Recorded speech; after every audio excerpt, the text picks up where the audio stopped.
Hello everyone. I am here with you guys a story from my Dreams and Miracles book by Anne Spangler. These are true stories, again, by the way. I haven't read you guys one in a while, so I thought while I was feeling better today, I would read you guys one. Oh, my hair's falling out everywhere. If it ain't my hair, it's Dottie's hair. I'm always covered in hair. Alright. Today's story, A Christmas Dream. So I guess we'll be having Christmas in August today, guys. And this story is by Eileen Kindig. And as always, I will start off by reading you guys the introduction. Eileen is a contributing editor for Marriage Partnership magazine and the author of Goodbye, Prince Charming, The Journey Back from Disenchantment.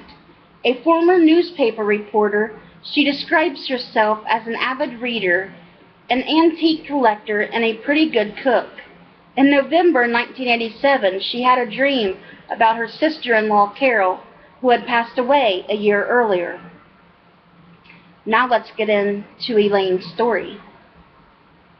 Carol and I were linked by marriage, but never by friendship, at least not in the early years of our relationship. But to my surprise, we actually started to like each other after she had her first heart attack. She was only 40 years old at the time, and the experience affected her profoundly. Never a religious person, she suddenly became interested in spiritual questions and eventually developed a very deep faith. Unfortunately, she made the characteristic mistake of new converts by pressing her convictions on unsuspecting friends and family members. Before long, I was the only one who would listen, and we grew close as a result. When Carol was only 45, she died of a massive heart attack. Though I was grateful for our 5 years of friendship, I hated losing her. She left behind a husband who seemed lost without her, and a 12-year-old daughter. None of us expected that Dan would ever remarry. He was such a stay-at-home kind of guy. We thought it unlikely he would meet anyone, but he surprised us all by falling in love with an old high school acquaintance. They planned to marry within a year of Carol's death. The whole family was delighted for Dan, but others in his circle disapproved. They thought he was jumping the gun as soon after Carol's death. I'm sure Dan felt the pressure of their disapproval.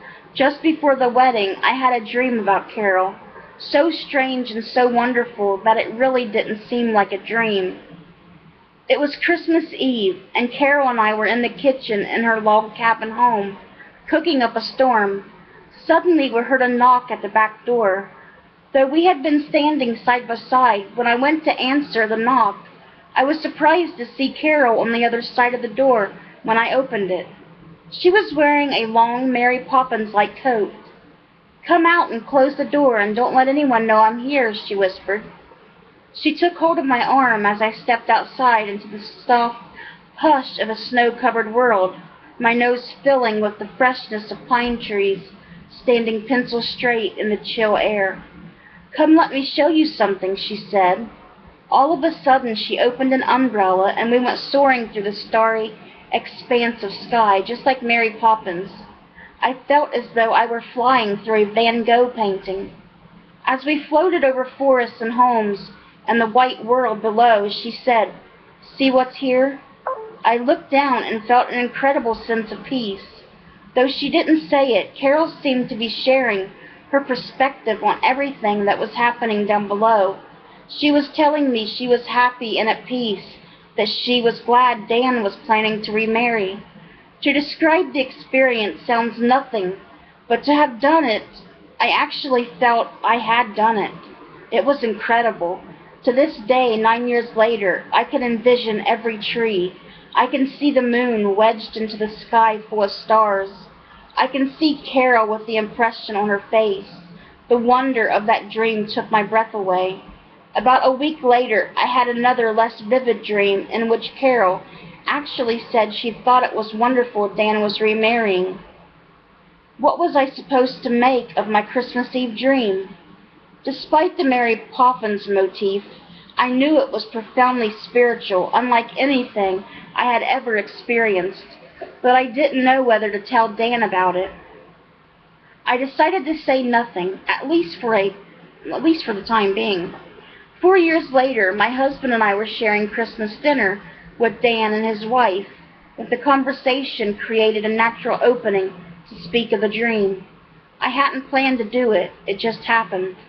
"I'm so glad you told me," Dan said. "I've never dreamed about Carol since she died, but it's wonderful to hear your story." Should I have told Dan about the dream before his marriage, or should I have waited? Even now I don't know the answer to that question. Whatever the case, I am certain that Christmas Eve dream became a Christmas gift to all of us that day. It spoke about a life beyond this world, about the happiness and safety of someone we loved and lost, and about the longing we all have to know there is more to life than we sometimes realize. And that was A Christmas Dream by Eileen Kindig. So I hope you guys enjoyed today's story, and I hope you guys have a great rest of your evening. Bye guys. God bless.